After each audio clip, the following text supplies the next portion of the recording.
Hi friends, আপনারা কেমন আছেন? তো আমার চ্যানেলে আপনাদের সবাইকে স্বাগতম।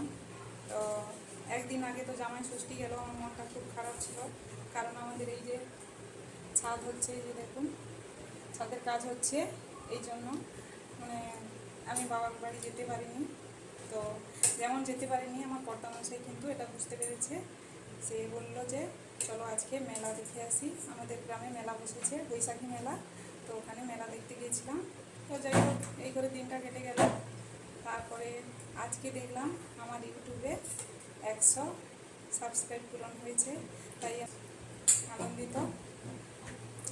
তো এই কথাটা আপনাদের জানানোর জন্য আজকে ভিডিওটা করা। এখন বাজে দুপুর 2টো বাজতে 5 মিনিট বাকি আছে। তো এক্ষুনি খেতে বসবো। তো আজকের মতো টাটা, আবার দেখা হবে পরের ভিডিওতে।